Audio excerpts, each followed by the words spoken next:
नमस्ते, कैसे हैं आप सब। Welcome to heat happy energy amor tarot. चलिए देखते हैं, अगर आप इस इंसान का वेट कर रहे हैं, ये बात नहीं कर रहे हैं, तो क्या ये वापस आएंगे, क्या ये रिश्ता ख़त्म हो गया है, क्या चल रहा है, उसके बारे में पता करते हैं। तो मैं कार्ड्स ऑलरेडी निकाल चुकी हूँ क्योंकि मैंने 2-3 डेक्स में से कार्ड्स निकाले हैं। पहला क्वेश्चन हमारा है कि इन्होंने डिस्टेंस क्यों बनाया आपसे, या आपको छोड़ के चले गए, या बात करनी क्यों बंद कर दी। तो कार्ड्स हैं प्राइड, ब्यूटी, 6 ऑफ सॉर्ड्स और एस ऑफ सॉर्ड्स। देखिए, ईगो और सेल्फ इमेज एक बड़ा एस्पेक्ट हो सकते हैं, ज़रूरी नहीं है कि सबके लिए हो, बट कुछ लोगों के लिए हो सकते हैं।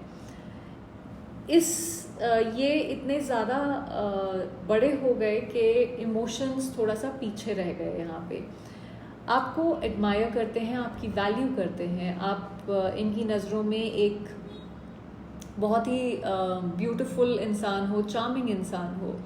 एंड ये ज़रूरी नहीं है सिर्फ फिज़िकल ब्यूटी हो, ये इंटरनली भी आपको एडमायर करते हैं। जिस तरह के आप पर्सन हो, जो आप लोगों के लिए करते हो, उस तरह की चीज़ें। पर थोड़ा सा इंटिमिडेटेड भी फील करते हैं आपसे। ये 6 ऑफ सॉर्ड्स रिवर्स्ड है, तो ये इमोशनली डिटैच तो नहीं हो पाए हैं आपसे, ठीक है। एस ऑफ सॉर्ड्स बात करने की बारे में बोलता है, कम्युनिकेशन, और थोड़ा सा जैसे सच को देखने के बारे में बात करते हैं, सच का सामना करने के बारे में बात करते हैं। सो हो सकता है कि कुछ सच सामने आया हो, या उनको लगा कि आ सकता है, तो उसकी वजह से कहीं कोई फियर हो सकता है। वो इसलिए नहीं गए क्योंकि उनकी फीलिंग्स आपके लिए ख़त्म हो गई। फीलिंग्स तो अभी भी इंटैक्ट हैं, वो दूर जाके भी डिटैच नहीं कर पा रहे हैं अपने आप को आपसे, पर उनका ईगो बीच में थोड़ा सा आ रहा है। अब क्या वो अब भी इमोशनली कनेक्टेड हैं आपसे? कार्ड्स हैं इंट्यूशन, लॉन्गिंग, द मून और एस ऑफ पेंटिकल्स। बिल्कुल हैं। देखिए, दिल से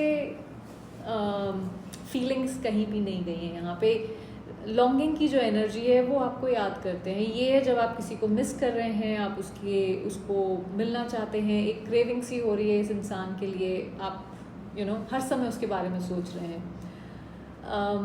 मून ये कंफ्यूजन लेके आता है, ये इल्यूजन्स, डर, उस तरह की चीज़ें दिखाता है। और एस ऑफ पेंटिकल्स एक नई शुरुआत करने की चाह अभी भी है।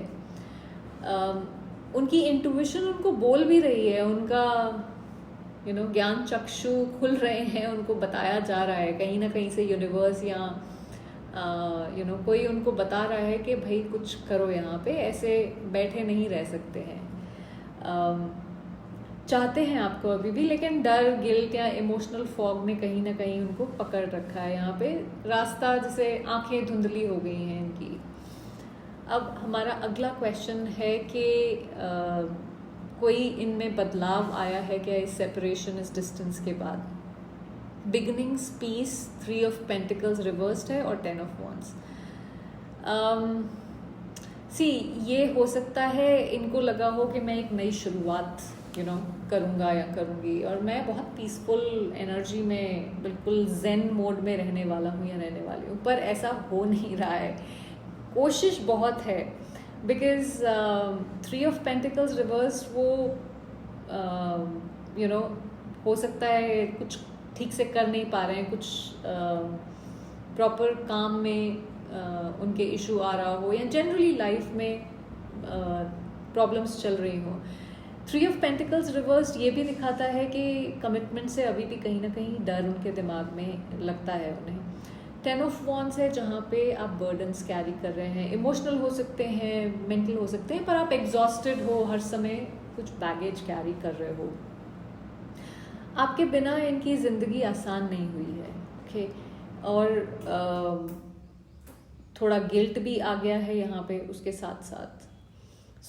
इनको लगा तो था कि ये पता नहीं क्या 30 मार खान है और पता नहीं क्या कर लेंगे, पर ऐसा कुछ हुआ नहीं इनके साथ। अब क्या वो वापस आने के बारे में सोच रहे हैं? उसके लिए कार्ड्स हैं loyalty, running, night of cups, 4 of swords. देखिए, दिल तो कह रहा है भाई जाओ कुछ करो, पर ये जो दिमाग है ना, ये बोलता है नहीं नहीं नहीं, ये ना एक वो ड्रीमी सी एनर्जी में है। नाइट ऑफ कप्स एक थोड़ा सा वो मिल्स एंड बून्स वाली टाइप एनर्जी होती है, जहाँ पे आप सपने बहुत देखते हैं, तो ख्वाबों में खोए हुए हैं। फीलिंग्स अब भी हैं, रोमांटिक ऑफर आ भी सकता है, नाइट ऑफ कप्स वो लेके भी आता है, पर जैसे एक ब्रेक लग जाता है 4 ऑफ सॉर्ड्स से। आप सोचते हो कि नहीं, अभी शायद चीज़ें इतनी ठीक नहीं हुई हैं, थोड़ा और बेहतर होने की ज़रूरत है इससे पहले कि मैं आगे बढ़ सकूं या कुछ कर सकूं। और लॉयल्टी और रनिंग जो है, इमोशनली लॉयल हैं, पर हो सकता है at the same time available ना हो। फिजिकली हो सकता है, इमोशनली भी हो सकता है, और हो सकता है कि कहीं ट्रस्ट इश्यूज भी हैं आप दोनों की वजह से, जिसकी वजह से प्रॉब्लम कुछ हो रही है और इनको लग रहा है कि मैं जाऊं, जा सकता हूं, जा सकती हूं, नहीं कर सकते हैं, क्या होगा। वो क्वेश्चंस हो सकते हैं दिमाग में। वो आपके पास आना तो चाहते हैं, पर कहीं ना कहीं फियर हो सकता है कि उनका रोक देता है उनको। सो साइलेंट लव अभी भी है। क्या वो लौट कर आएंगे या फिर ये रिश्ता यहीं ख़त्म हो जाता है? तो कार्ड्स हमारे पास है healing, abandoned, 7 of cups, king of swords reverse. See देखिए, यात्रा इनकी अभी पूरी नहीं हुई है, इनकम्प्लीट है, पर इनकी डायरेक्शन भी क्लियर नहीं है इनको, वो प्रॉब्लम है। 7 of cups confusion, multiple options, distractions, उस तरह की एनर्जी लेके आता है। किंग ऑफ सॉर्ड्स रिवर्स, जब आप बहुत कोल्ड एक्ट करते हैं, थोड़ा सा मीन भी हो सकते हैं, हो सकता है ईगो ब्लॉक कर रहा हो। अबैंडन की एनर्जी उनके अंदर जैसे ऐसी फीलिंग होना कि सब छोड़ छाड़ दो टाइप्स, सो कंफ्यूज्ड हैं, इमोशनली ब्लॉक्ड हैं। रीयूनियन पॉसिबल है जो मुझे लगता है यहाँ पे,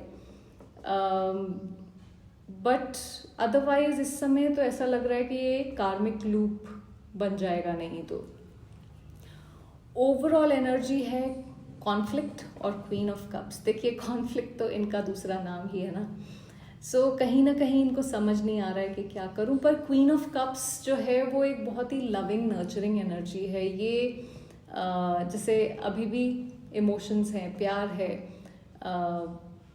ये साइलेंस जो है मेरे हिसाब से टेम्पररी है, कुछ इनर हीलिंग की ज़रूरत है। कुछ लोगों के लिए ऐसा भी हो सकता है कि इस इंसान की लाइफ में कुछ चाइल्डहुड वुंड्स हो जो हील होने की ज़रूरत है, और वो होने के बाद चीज़ें बेटर हो सकती हैं।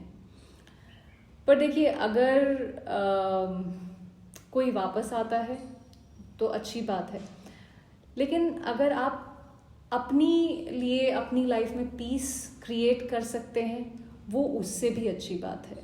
सो आपका फोकस वहाँ पे होना चाहिए। आप किसी के लिए ऑप्शन नहीं हैं।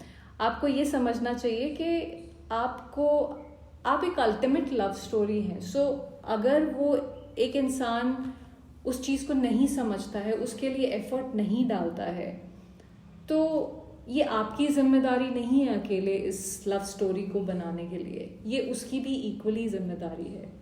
आई होप इससे आपको कुछ क्लैरिटी मिली हो। Thank you for watching.